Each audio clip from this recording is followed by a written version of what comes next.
Hello friends, welcome to S Y academy. ये chapter number 1 है। दो ऑलरेडी हम एक लेक्चर देख चुके हैं, some of the important governor generals. अब दोस्तों हम डिटेल में जाएंगे एक एक गवर्नर जनरल के। तो ये लेसन नंबर 1 है, India under East English East India company. Warren Hastings के बारे में डिटेल में पढ़ेंगे। 1772 से लेके 1785 तक रहे थे। मतलब पूरे के पूरे जो लेसन 1 है, इसमें आप क्या क्या पढ़ोगे, यहाँ पे लिखा हुआ है कि ईस्ट इंडिया कंपनी कैसे ग्रो हुई इंडिया में, ये। फिर पहले जो गवर्नर जनरल थे वेरेन हेस्टिंग्स, उनके रिफॉर्म्स पढ़ेंगे। फिर प्रोविजंस, मेरिट्स, डिफेक्ट्स पढ़ेंगे रेगुलेटिंग एक्ट 1773 के। फिर एक्सपेंशन पॉलिसी पढ़ेंगे वेरेन हेस्टिंग्स की, जिसमें हम फर्स्ट मराठा वॉर और सेकंड मैसूर वॉर देखेंगे। फिर पिट्स इंडिया एक्ट देखेंगे दोस्तों 1784 में। और फिर हम एंड में देखेंगे कि कैसे इम्पीचमेंट हुआ। इम्पीचमेंट मतलब हटा दिया वेरेन हेस्टिंग्स को उनकी कुर्सी से। जैसे इम्पीचमेंट ऑफ प्रेसिडेंट का मतलब होता है कि प्रेसिडेंट को उसकी कुर्सी से हटा देना। इम्पीचमेंट ऑफ सुप्रीम कोर्ट जज होता है, उनको उनकी कुर्सी से हटा देना, ठीक है। तो इम्पीचमेंट भी होता है वेरेन हेस्टिंग्स का। इंग्लिश ईस्ट इंडिया कंपनी सबसे पहले टॉपिक है दोस्तों, बड़ा इंपॉर्टेंट टॉपिक है और इसमें कुछ फैक्ट्स हैं जिसपे थोड़ा सा ध्यान देना। देखो, इंग्लिश ईस्ट इंडिया कंपनी कब बनी थी, लिख लो नोट्स में कहीं। मतलब अगर यूपीएससी या 12th बोर्ड में नहीं आया तो कौन बनेगा करोड़पति में कभी क्वेश्चन आ सकता है कि वॉज एस्टेब्लिश्ड ऑन 31 दिसंबर 1600। आसान है याद करना, है ना, 1600 सीधे याद कर लो। इस टाइम में कौन था भारत का शासक, कोई बता सकता है? कमेंट सेक्शन में लिखो कि भारत में इस टाइम में शासन कौन कर रहा था, कौन मुगल एम्परर था, ठीक है। सो 1600 में बनी थी as per the royal charter issued by the queen of England Elizabeth one. तो उस टाइम में एलिजाबेथ वन क्वीन थी, ठीक है। और उन्होंने रॉयल चार्टर जारी किया और आपकी इंग्लिश ईस्ट इंडिया कंपनी बन गई, ठीक है। पहले देखिए, कंपनीज दोस्तों प्राइवेट बॉडीज अपने आप नहीं बन सकती थी, उसमें सरकार का हाथ काफी ज्यादा होता था, ठीक है। 1600 की बात कर रहे हैं, मेडिवल टाइम। फिर कंपनी ने कैप्टन हॉकिंस को भेजा था मुगल एम्परर के कोर्ट में, जहांगीर के कोर्ट में, कि परमिशन मिल जाए कि सूरत में फैक्ट्री बन जाए। मतलब कैप्टन हॉकिंस को भेजा कंपनी ने कि हमें फैक्ट्री बनानी है भारत में, और सूरत में आप ट्राई करो कि फैक्ट्री बन पाए। तो फैक्ट्री का मतलब क्या होता है कि जहाँ पे सामान रख सकते हैं, क्योंकि ये जो कंपनी थी English East India company basically merchant company थी। मतलब एक जगह से दूसरी जगह सामान ले जाना, है ना।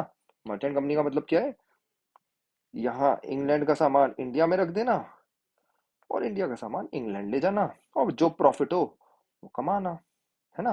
जैसे इंडिया में कॉटन मिल रहा है और कपड़े बन रहे हैं, कपड़े 100 रुपए के लिए इंग्लैंड में बेचे ये 10,000 रुपए के, और बीच में कमाए, ठीक है। इतना ही मार्जिन होता है, हाँ जी, बहुत बहुत मार्जिन होता था, ठीक है। शॉक रह जाओगे आप ये सुन के कि वास्को डिगामा ने कितना प्रॉफिट अर्न करा था, ठीक है। ये मैंने आपको तमिलनाडु क्लास 11th एनसीईआरटी में बताया हुआ है, पढ़ लेना आप वहाँ पे। तो दोस्तों बहुत बेनिफिट रहता था। 1608 में भेजा कैप्टन हॉकिंस को, और जहांगीर थे उस टाइम में मुगल एम्परर 1608 में, कि परमिशन मांग रहे थे। अब देखो अगेन, जो भी काम होता था वो सरकार के हस्तक्षेप से ही होता था।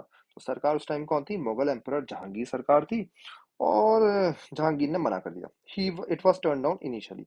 जहांगीर ने बोला नहीं, आप सेटअप नहीं कर सकते। आई होप आपको पॉइंट समझ में आ गया होगा कि क्यों सेटअप करना चाह रहे हैं, क्यों सेटअप करना चाह रहे हैं, ये मैं आप समझा चुका हूँ। ट्रेडिंग कंपनी थी। जहांगीर ने बोला यार ये रिस्क लग रहा है, कुछ मजा नहीं आ रहा, बात में टर्न डाउन कर दिया। परंतु 1613 में जहांगीर इशूड फरमान, फरमान का मतलब आप कह सकते हो एक ऑर्डर, ठीक है, permitting East India company to establish its first trading post at Surat. तो 1608 में मना करा, बट 1613 में जहांगीर ने बोला चलो सेटअप कर दो, हमारा भी फायदा रहेगा और सरकारों का पर्पस भी होता है दोस्तों बिजनेस बढ़ाना। तो जहांगीर का भी पर्पस वही था, राइट, बिजनेस बढ़ाना। भारत में बिजनेस बढ़ना चाहिए, इकोनॉमी सुधरनी चाहिए भारत की, और उनको भी पैसा आता रहता। तो हमने कुछ नाम देखे हैं दोस्तों यहाँ पे। 1600 एक स्टेट है, कैप्टन हॉकिंस एक स्टेट है, जहांगीर एक स्टेट है, दूसरा स्टेट है, चौथा स्टेट है थॉमस रो, जो अभी आएंगे। Subsequently sir Thomas Roe obtained more trading rights and privileges for the east India company. और इन्होंने ट्रेडिंग राइट ले लिए थॉमस रो ने, जिनकी एक गंदी सी फोटो यहाँ पे लगा रखी है एनसीईआरटी ने। थोड़ी मेहनत करनी चाहिए, नई एनसीईआरटी में देखना इतनी बढ़िया बढ़िया फोटो है। ये जो सीबीएसई की तमिलनाडु एनसीईआरटी में पता नहीं क्या फोटो डाल रखी है, फैक्ट्स भी काफी सारी जगह पे गलत है। अकॉर्डिंगली देखिए, इन्होंने सर थॉमस राव ने कितना बड़ा काम करा। इन्होंने क्या करा, इंग्लिश ने 3 जगह अपने बिजनेस सेंटर और बनाए दोस्तों सूरत के बाद। आगरा, आगरा पता होना चाहिए आपको, कैपिटल थी, मुगल कैपिटल। अहमदाबाद पता ही होगा, गुजरात। बरोच गुजरात में ही है, ठीक है। भरूच, बरोच नाम काफी चेंज हुए। काफी इंपॉर्टेंट पोर्ट है, यूपीएससी वाले स्टूडेंट इसको मैप में देखें। Slowly English East India company जो है वो फैलती चली गई, है ना, फैलती चली गई, फैलती चली गई। राइट। फिर देखते हैं आगे दोस्तों क्या हुआ। ये वेरेन हेस्टिंग्स है, ये ठीक है, गंदी सी फोटो इनकी भी लगा रखी है। 1639 में Francis Day establish the city of Madras, तो मद्रास सिटी बना and constructed Fort Saint George. Madras पूरा का पूरा कैसे बना इसकी मैंने सेपरेट वीडियो बना रखी है, आप सर्च कर सकते हो मद्रास SYE एकेडमी, आपको मिल जाएगी वीडियो दोस्तों। फोर्ट सेंट जॉर्ज, कभी भी जाओ आप मरीना बीच चेन्नई तो जरूर दोस्तों विजिट करना फोर्ट सेंट जॉर्ज, है ना, बढ़िया जगह है, बढ़िया जगह, मजा आएगा। यहाँ पे अगर मैं गलत नहीं हूँ तो असेंबली जो है ना, लेजिस्लेटिव असेंबली, वो भी यहीं पे है, तमिलनाडु की। ठीक है, तो ऐसे मद्रास आया। On the west coast the company obtained Bombay on lease from their king Charles two for a rent of 10 pounds per annum in 1668। तो ये जो चार्ल्स दो हैं इनको पुर्तगाल ने डाउरी में, हाँ जी, डाउरी में बॉम्बे दे दिया था, पुर्तगाल ने, पोर्चुगल ने, ठीक है। और चार्ल्स दो ने 10 पाउंड पर एनम के रेंट पे ईस्ट इंडिया कंपनी को बॉम्बे दे दिया, भाई ले लो आप Bombay. By the year 1690, Job Charnock, the agent of the East India Company, purchased three villages, namely Sutanuti, Govindpur, Kalikatta, which in course of time grew into the city of Calcutta, जो आज कोलकाता कहलाता है। तो आपके तीन बढ़िया जगह मिल गई है, मद्रास, बॉम्बे और कलकत्ता। ये तीन मेन सेंटर रहेंगे ब्रिटिशर्स के टिल 1947। उन्हें कैसे मिले आप समझ चुके हो, ठीक है, ये एक फैक्ट है। फ्रांसिस डे इतना इंपॉर्टेंट फैक्ट नहीं है, फोर्ट सेंट जॉर्ज एक इंपॉर्टेंट फैक्ट है। फैक्ट्स बताना मेरी ड्यूटी है आपको। इट वाज फोर्टिफाइड, ये कलकत्ता को फोर्टिफाइड किसने करा? जॉब चरनॉक ने। अगेन ये इंपॉर्टेंट फैक्ट नहीं है। Who named it? Fort William. Fort William एक बहुत इंपॉर्टेंट फैक्ट है। After the English king William तीन, फोर्ट विलियम याद रखना, विलियम तीन भले ही भूल जाओ, बस याद रख लेना किंग थे, ऐसे है ना, इसके उनके नाम पे रखा। जैसे नरेंद्र मोदी स्टेडियम है गुजरात में, है ना, अहमदाबाद में अभी मैच हुआ, वर्ल्ड लार्जेस्ट स्टेडियम, तो ऐसे ही नाम रख दिया विलियम तीन के नाम पे, फोर्ट विलियम। फोर्ट विलियम कहाँ पर है? कलकत्ता में। फोर्ट सेंट जॉर्ज कहाँ पर है बताओ? Madras. The factories and trading centers which the British established all along the sea coast of India were grouped under three presidencies। तीन presidencies रहेंगी बहुत टाइम तक, बॉम्बे, मद्रास, कलकत्ता। और काफी इंपॉर्टेंट प्लेसेस रहेंगी ये इवन 1947 में अंग्रेजों के लिए, और आज भी इंपॉर्टेंट है ना, ठीक है, आज भी इंपॉर्टेंट है, कोई डाउट ही नहीं। अब हुआ क्या आगे, बड़ी जल्दी जल्दी बढ़ रहे हैं हम आगे। हम जल्दी क्यों बढ़ रहे हैं? क्योंकि क्लास 11 एनसीईआरटी में एक्सप्लेन्ड है, वहां एक बार पढ़ लेना, ठीक है। After the battle of Plassey in 1757, battle of Plassey किस किस के बीच में हुई कमेंट सेक्शन में लिखो, मैं पढ़ा चुका हूँ।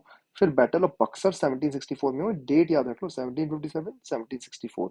और यूपीएससी के स्टूडेंट महीना भी याद रखें, महीना कौन सा मंथ था, मंथ के साथ क्या डेट भी याद रखो, ठीक है, एग्जैक्ट डेट, यूपीएससी के student. Company became a political power.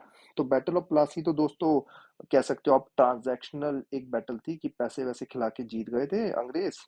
लेकिन बैटल ऑफ बक्सर में प्रूव हो गया कि अंग्रेज काफी स्ट्रांग है, उन्होंने बंगाल के नवाब को तो हराया ही, साथ साथ में अवध के नवाब को भी हराया और मुगल एम्परर को भी हराया। कौन था मुगल एम्परर, ये भी कमेंट सेक्शन में लिखो, काफी फैक्ट्स में मांग रहा हूँ आपसे, ये इंपॉर्टेंट है, ठीक है। India was under the English East India Company's rule till 1858। ध्यान दो वर्ड्स पे, ईस्ट इंडिया कंपनी का रूल 1858 तक रहेगा, मतलब कंपनी ही रूल कर रही थी, ठीक है। हाँ, सरकार की दखल अंदाजी बढ़ रही थी, कौन सी सरकार की? अंग्रेज सरकार की, ब्रिटिश एम्पायर की दखल अंदाजी बढ़ रही थी, परंतु direct rule English East India company का ही था। और 1858 के बाद डायरेक्टली इंडिया किसके कंट्रोल में आ गया? ब्रिटिश क्राउन के कंट्रोल में, when it came under the direct administration of the British crown. और हमने लास्ट वीडियो में देखा था कि वायसरॉय कहने लगा governor general, governor general word खत्म हुआ। Robert Clive was the first governor of Fort William under companies rule. एक एक वर्ड को ध्यान देना बड़ा जरूरी होता है, क्योंकि एग्जाम में जो रॉबर्ट क्लाइव गवर्नर जनरल लिख के आएगा ना, उसको 10 में से मतलब सही आंसर भी होगा तो भी 5 मार्क्स तो कट गए। तो इसलिए गवर्नर है रॉबर्ट क्लाइव, गवर्नर जनरल नहीं है। पहले गवर्नर जनरल वॉरेन हेस्टिंग्स है। ही वॉज सक्सीडेड बाय वेरेल्स्ट, मेरे को प्रोनाउंस करने नहीं आता है, देख लो जो भी है। फिर कार्टियर, बिल्कुल इंपॉर्टेंट नाम नहीं है, याद मत रखना।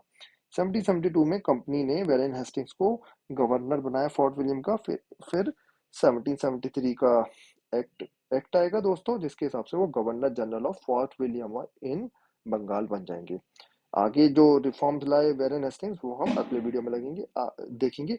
आई होप आपको ये वीडियो काम का लगा। बड़े इंपॉर्टेंट इंपॉर्टेंट फैक्ट्स थे, याद रख लो। नोट्स बनाना, नोट्स, ठीक है, ध्यान से नोट्स बनाना, इस वीडियो को 2-3 बार सुनना और नोट्स बनाना। Thank you and take care.